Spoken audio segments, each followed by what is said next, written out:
Right now we're joined by a victorious assistant head coach, Dan Shardo. And, Coach, first of all, congratulations. Your guys never quit, and you got to that point there in the game. I think it may be 3 minutes or 3:30 to go, down 12, and it's kind of like you got about a 90-second period to either put up or shut up. And you guys it was a lot of plays made in the last 2-3 minutes there by our guys at both ends of the floor, and I just give our guys a lot of credit for not folding, not giving in and not quitting there at the end and giving ourselves a chance. And not only did we give ourselves a chance, we executed some actions and some strategy that we've worked on in practice about flawlessly, including a 2-for-1 at the end of the game on an out of bounds that our guys did a great job of. Certainly did. I made a quick question to Coach Ernst and asked him, you want me to go 2-1?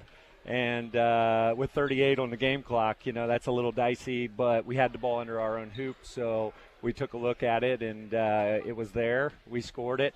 So even if they come back down and tie it, we feel like we can come back for the win there. So our guys made a lot of plays like that, the common fan might not know that were actually strategy things that our guys executed, so I was really proud of them on a lot of fronts. Well, certainly, and I want to talk about it first. I thought the reason, I don't know what you think, but I thought the reason why we won the game is we were mentally tough, and I don't know that we were mentally tough at the beginning of the year. That's an area that this team,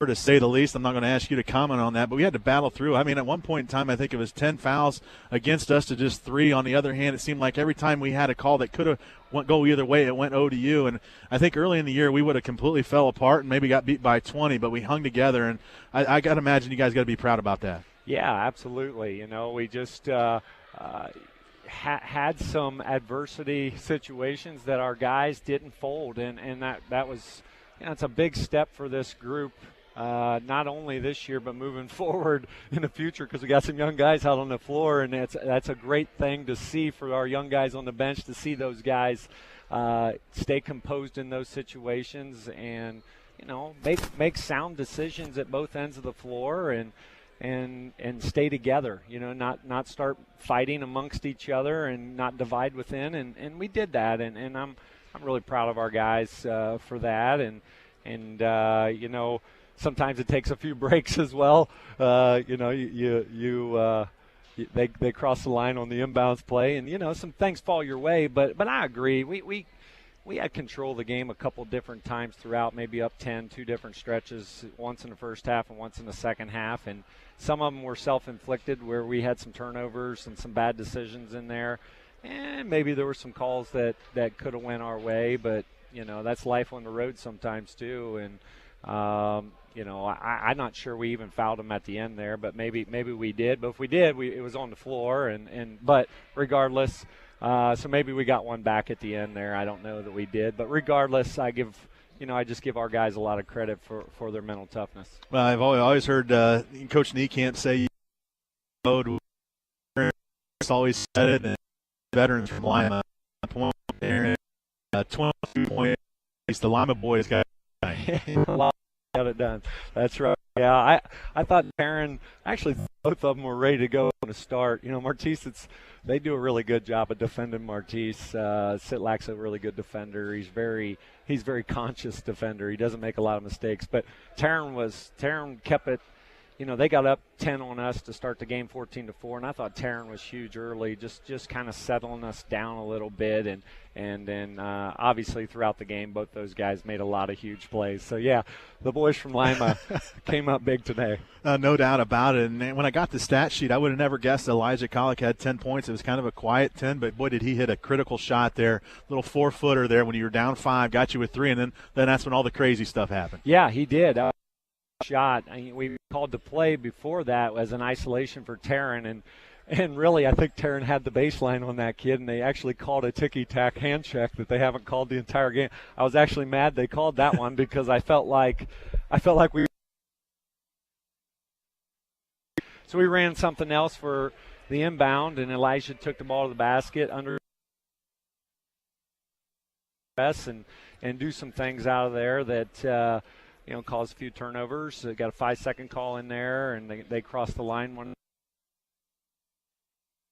keep battling and give ourselves a chance. And we miss an open three from Taryn in front of our bench, and he goes flying in there and keeps the ball alive. Rick's diving on the floor for the loose ball. Just plays that guys were just selling out and giving us another chance and another crack at it. And that's the neat thing about basketball. Sometimes you get guys playing together, and some special things like that can happen. I really thought the critical stat, especially in the second half, was points in the paint. Wasn't a whole lot of points in the paint for you guys in the first half. I think maybe we had 6. You ended up getting 30 for the game. And I think a lot of times fans look at those three. Everybody loves to watch the three ball go in and certainly hit some big ones, but kind of conscious effort at halftime to talk about those things. And we wanted to throw the ball inside. I thought we got a few offensive rebound putbacks in there, a couple transition plays. You start adding those together, and you get more easy baskets, and it just takes so much pressure off your perimeter shooting. And that was huge in the second half, no doubt about it. And Aaron Oberheiser had a big basket in there, on a move, and Taryn got a couple post moves. I thought Ty had a couple nice moves in there that just didn't fall. So we need sometimes those guys forget about that. We can do a pretty good job in there when we throw it in there and relieve some pressure from our perimeter shooting. They got some good contributions off the bench. I think a lot of people look at scoring. 4 points from Cat, and you mentioned 2 from Aaron, but they got those two guys, Singleton and Oberheiser, hit the boards when you needed it, and you kind of needed to rest a couple of your guys there in the second half. And I thought maybe Charlie took a chance there, and it paid off. Yeah, he did, and you just have to trust, and you just have to have some faith that those guys, this game came down to that's the things you battle, the demons you battle sort of as a coach, because you have so much trust maybe in your starters or your frontline guys, and we've always had a great bench and a little bit depleted, but I thought those guys came in. Cat got a huge and one offensive rebound. I think you maybe touched on that. And so, yeah, he trusts those guys. It's just when Taryn and Teese and Elijah are playing as well as they were, sometimes it's tough to take them out. Certainly. Well, Coach, huge win on the road, and now get a little catch your breath, and then got to go up to Paynesville, and Lake Erie played us as good as anybody had all year at home, and not going to be easy up there.